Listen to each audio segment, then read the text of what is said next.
దేశంలో ఉన్నబడే దళితులు క్రైస్తవ మతం పుచ్చుకుంటే వాళ్ళ ఎస్సీ హోదా రద్దే అని సుప్రీంకోర్టు ఇచ్చిన తీర్పును, ఆ తీర్పుపై మేము తీవ్రంగా ఖండిస్తున్నాం. ఎంఆర్పిఎస్ పరంగా అందుకు బలమైన నిరసన కూడా మేము తెలియజేస్తాం. క్రైస్తవ మతంలోకి దళితులు మారితే వాళ్ళ ఎస్సీ హోదా రద్దు అనే తీర్పును మేము ఖండిస్తున్నాం. దానిపై బలమైన నిరసన కూడా వ్యక్తం చేస్తాం. ఈ సుప్రీంకోర్టు ఇలాంటి తీర్పు ఇవ్వడం వెనుక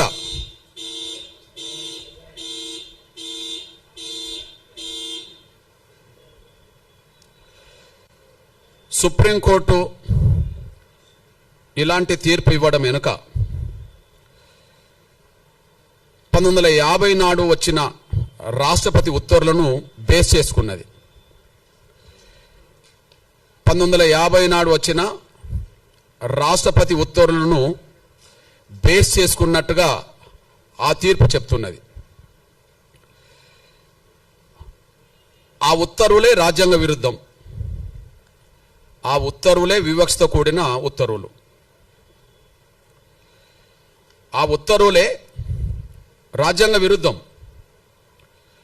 ఆ ఉత్తర్వులు వివక్షతో కూడిన ఉత్తర్వులు. ఈ రెండు తప్పే.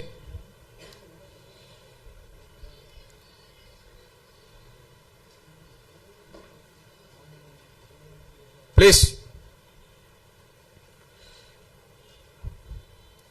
నేను ముందు గుర్తు చేస్తున్నది ఏంటంటే, దళితులు క్రైస్తవులోకి మారితే రద్దు కావాల్సింది ఎస్సీ హోదా కాదు. ఈ పార్లమెంటుకు చిత్తశుద్ధి ఉంటే, న్యాయ వ్యవస్థకు చిత్తశుద్ధి ఉంటే, లేదా ఉత్తర్వులు ఇచ్చే రాష్ట్రపతులకు చిత్తశుద్ధి ఉంటే రద్దు చేయాల్సింది కుల వ్యవస్థనే. కుల వ్యవస్థను రద్దు చేయండి. రద్దు కావాల్సింది ఎస్సీ హోదా కాదు. ఈ దేశంలో రద్దు కావాల్సింది కుల వ్యవస్థ. కుల వ్యవస్థను రద్దు చేసే చర్యలు తీసుకోండి, మేము స్వాగతిస్తాం, సమర్థిస్తాం. కుల వ్యవస్థను రద్దు చేసే చర్యలు ఎవరు తీసుకున్నా, ఏ పార్టీ, ఏ సంఘం, ఏ సంస్థ తీసుకున్నా వాళ్ళతో కలిసి పనిచేస్తాం, వాళ్ళకి అండగా నిలబడతాం. అందువల్ల దళితులు క్రైస్తవులో మారితే సుప్రీంకోర్టు ఎస్సీ హోదా రద్దు చేయడానికి తీర్పిచ్చిందేమో కానీ మేము కోరుతున్నది కుల వ్యవస్థనే రద్దు చేయమని మేము కోరుతున్నాం. ఆకున్న 100 ఏళ్ల క్రితం క్రైస్తవ వ్యవస్థ మీద 100 ఏళ్ల క్రితం ఉన్నత వర్గాల ప్రభావమే ఉన్నది. వాళ్ళు ప్రచారకులు, వీళ్ళు భక్తులు, అంతే. వాళ్ళు ప్రచారకులు, వీళ్ళు భక్తులు. ఇప్పటికీ 100 ఏళ్ల తర్వాత చరిత్ర చెప్తున్నా నేను. పేర్లు 100 ఏళ్ల తర్వాత చరిత్ర చెప్తున్నా, వాళ్ళ పేర్లు. ఇప్పుడు చూడండి, చౌత ఈ తెలుగు నేలను క్రైస్తవ మత ప్రచారాన్ని 99% ప్రభావితం చేసే పెద్ద పెద్ద ఫాదర్ల పేరు, పాస్టర్ల పేరు, బ్రదర్స్ పేరు మీకు చదివి వినిపిస్తా. ఇందులో ఒక్క దళితుడి పేరు చెప్తే నేను 100 ఏళ్ల క్రితం 4 పేరు చెప్పాను. 100 ఏళ్ల తర్వాత 10 మంది పేరు చెప్తా. ఒక్కసారి ఆ 10 మంది పేర్లు వినండి. బ్రదర్ అనిల్ కుమార్, వైఎస్ రాజశేఖర్ గారు అల్లుడు. బ్రదర్ అనిల్ కుమార్, వైఎస్ రాజశేఖర్ గారు అల్లుడు. చాలా గొప్ప ప్రచారకుడు, బ్రాహ్మణ్. ఓకే, ఆయన పెద్ద ప్రచారకుడు అని చెప్పి మా బ్యాచ్, ఆయన గొప్పోడు, గొప్ప ప్రచారకుడు అని చెప్పి వీళ్ళు వెళ్తారు. అక్కడ దాకా ఎదగరు వీళ్ళు, కానీ ఎక్కడికి వెళ్తారు? ప్రచారకుడు ఎవరు? అనిల్. ఇప్పుడు మీరు చూడండి, ఒకే చోట ఉండి 100 చోట్ల వీడియో అది కెమెరాలు పెడతారు. ఏంటిది అది? డిజిటల్ సంబంధించిన పెట్టి లక్షల మందిని ప్రభావితం చేసే బ్రదర్ సతీష్ కుమార్, లక్షల మందిని ప్రభావితం చేసే బ్రదర్ సతీష్ కుమార్ ఓసీ కాపు. ఓకే, ఓసీ కాపు. బ్రదర్ కేఏ పాల్ ప్రపంచ సువార్థికుడే, మనందరూ తెలుసు. ఇక్కడ నుంచి ప్రపంచ దేశాలకు ప్రభావితం చేసే వ్యక్తి Kapu. Okay, brother John Wesley, brother రాజమండ్రికి చెందిన జాన్ వెస్లీ, ఇతను మన మంగళి సోదరుడు, చాలా ప్రభావితం చేస్తున్నాడు, BC. Vijay Paul Reddy, brother Vijay Paul Reddy చాలా ప్రభావితం చేస్తున్నాడు.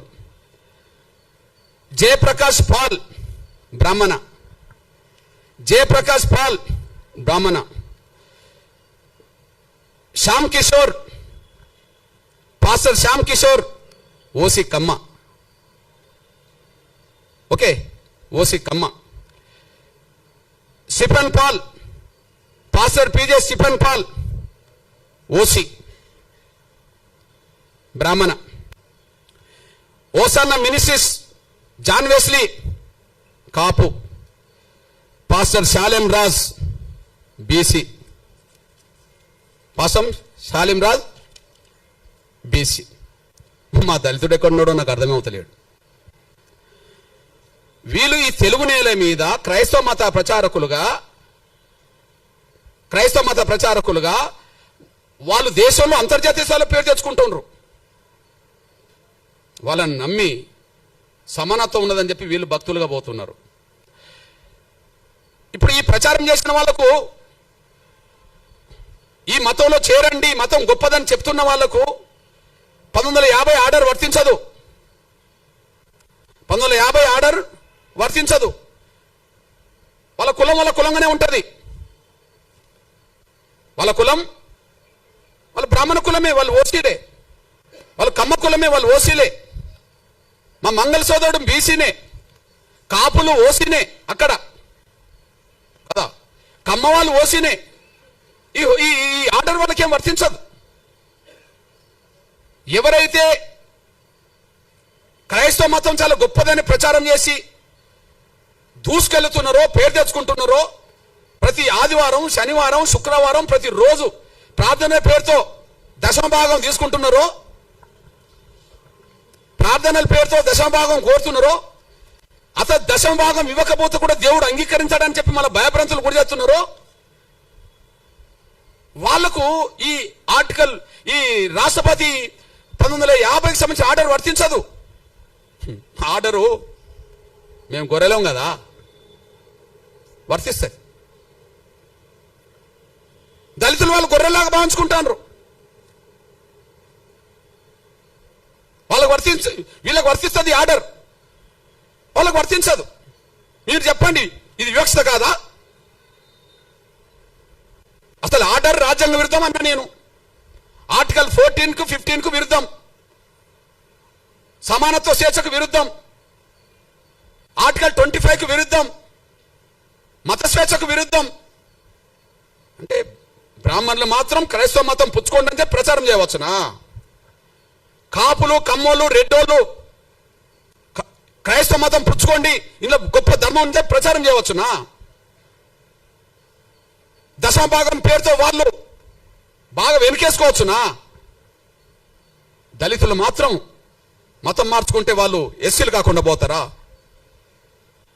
బ్రాహ్మణులు అయినప్పుడు, క్రైస్తవ మతం పుచ్చుకున్న వాళ్ళు బ్రాహ్మణులుగానే ఉన్నప్పుడు, వాళ్ళు ఓసీలు అయినప్పుడు, క్రైస్తవ మతం పుచ్చుకున్న వాళ్ళు కమ్మోళ్ళు అయినప్పుడు, వాళ్ళు ఓసీలు అయినప్పుడు, కాపులు ఓసీలు అయినప్పుడు, ఓసీలుగా ఉన్నప్పుడు,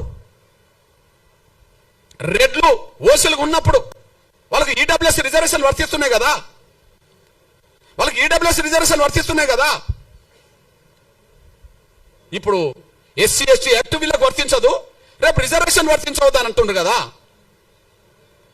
ఎస్సీ యాక్ట్ వర్తించదు, రేపు రిజర్వేషన్ కూడా వర్తించవని మీరు తీర్పులు చెప్పారు కదా ఆర్డర్ పట్టి.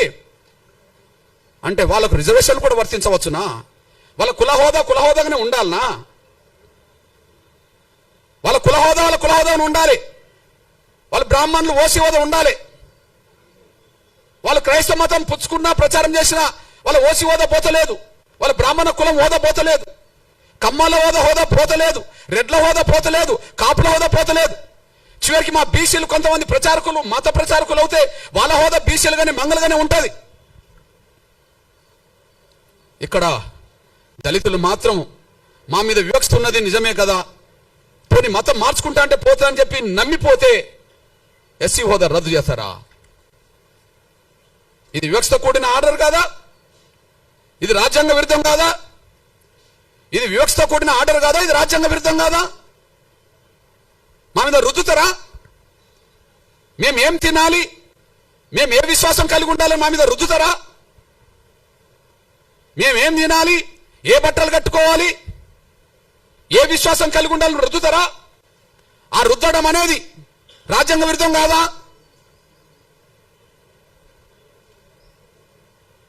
మత స్వేచ్ఛ లేదని, ఎవరు కూడా హిందూ ధర్మంలోనే ఉండాలని కుల వ్యవస్థ రద్దు చేసి ఆర్టికల్ 25 తొలగించండి, మాకు అభ్యంతరం లేదు. మత స్వేచ్ఛ వద్దు, అందరూ హిందువులుగానే ఉందాం, అందరూ సనాతన ధర్మం విశ్వసిద్దాం, అందరూ హిందువులుగానే ఉందాం, సనాతన ధర్మాన్ని విశ్వసిద్దాం. కుల వ్యవస్థ ఉండదు, కులాన్ని రద్దు చేస్తున్నామని చెప్పానండి. దాని ద్వారా మెజార్టీ ప్రజలు ఆర్టికల్ 25 ఉన్నా లేకపోయినా దాన్ని పట్టించుకోరు. మనకి ఇక్కడ అందరికీ స్వేచ్ఛ ఉంటే, అందరికీ గౌరవం ఉంటే,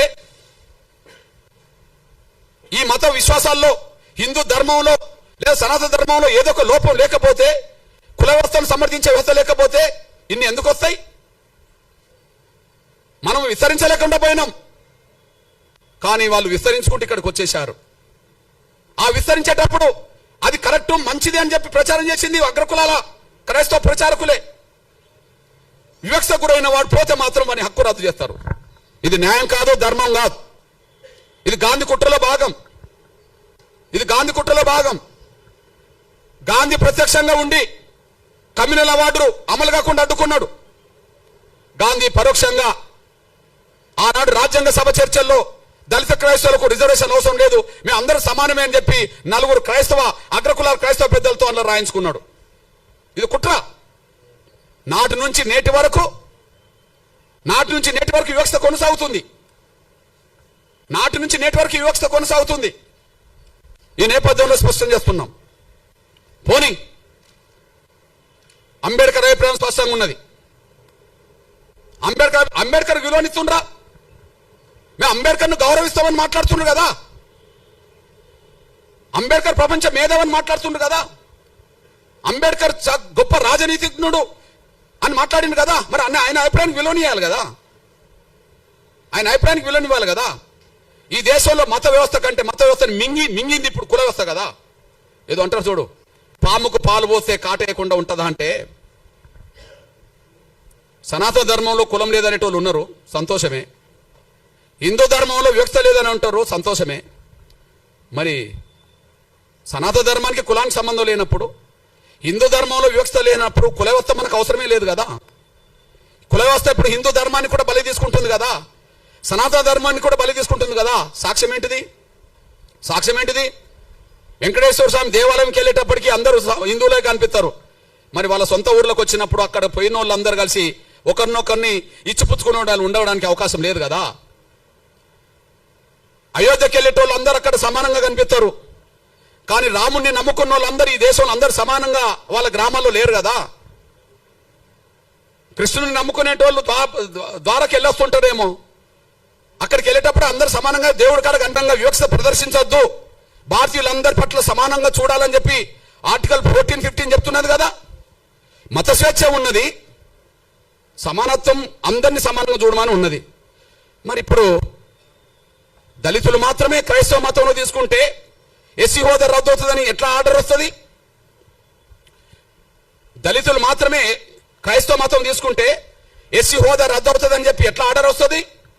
ఆ ఆర్డర్ను సమర్థిస్తూ ఎట్లా తీర్పు వస్తుంది? నేను ఎందుకు ఈ మాట మాట్లాడుతున్నంటే, ఈ దళిత వర్గం నుంచి ఇప్పటికీ భక్తులే ఈ దళిత వర్గం నుంచి ఎవరన్నా క్రైస్తవ మతంలో చేరుకుంటే ఇప్పటికీ భక్తులే. కానీ క్రైస్తవ మతాన్ని ప్రచారం చేసే పెద్ద పెద్ద మిషనరీ సంస్థలు ఉన్నత వర్గాలు, ఉన్నత వర్గాలు. అందులో బ్రాహ్మణులు ఉన్నారు, అందులో వైశ్యులు ఉన్నారు, అందులో బ్రాహ్మణులు ఉన్నారు. ఇక్కడ తెలుగు నేల మీద కమ్మ వాళ్ళు ఉన్నారు, రెడ్లు ఉన్నారు, కాపులు ఉన్నారు, అందరూ ఉన్నారు. ఇక్కడ కుట్ర జరిగింది. ఆర్డర్ కంటే ముందు కుట్ర జరిగింది. ఈ 1950లో వచ్చిన ఆర్డర్ రాజ్యాంగ విరుద్ధము. ఆర్డర్ వివక్షతో కూడిన ఆర్డర్. అది ఆ వివక్షతో కూడిన ఆర్డర్ రావడానికి కారణం ఏంది? అప్పుడు ఇప్పుడు మత బోధకులు అగ్రకులాలే నా ఆరోపణ. అప్పుడు 100 ఏళ్ల క్రితం చరిత్ర, ఈనాటి చరిత్ర. 100 ఏళ్ల క్రితం చరిత్ర, ఈనాటి చరిత్ర. దళితులను మతం మార్చుకుంటే వాళ్ళ ఎస్సీ హోదా ఇయ్యాలనా వద్దా అని చర్చ జరిగినప్పుడు,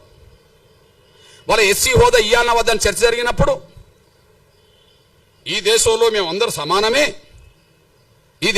అందరం సమానమే, మాకు ఎలాంటి ఎస్సీ హోదా వద్దు, మాకు రిజర్వేషన్లు వద్దు అని చెప్పి రాజ్యాంగ సభలో చర్చల్లో పాల్గొన్నది ఈ దేశ క్రైస్తవుల తరపున ఒక దళితుడు లేడు. దళితులు క్రైస్తవులుగా భక్తులుగా మిగిలిపోయినరు. కానీ క్రైస్తవ ప్రచారం చేసింది, క్రైస్తవ మతం సమానత్వంతో కూడుకున్నదని ప్రచారం చేసింది ఎవరన్నా ఉంటే, దేశంలో పేరు గల్ల వాళ్ళు ఎవరన్నా ఉంటే అప్పుడు ఇప్పుడు అగ్రకులాలే.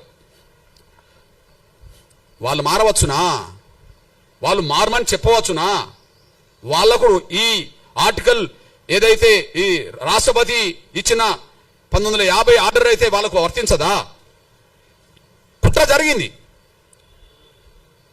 రాజ్యాంగం రాయడానికంటే ముందు రాజ్యాంగ సభ చర్చల్లో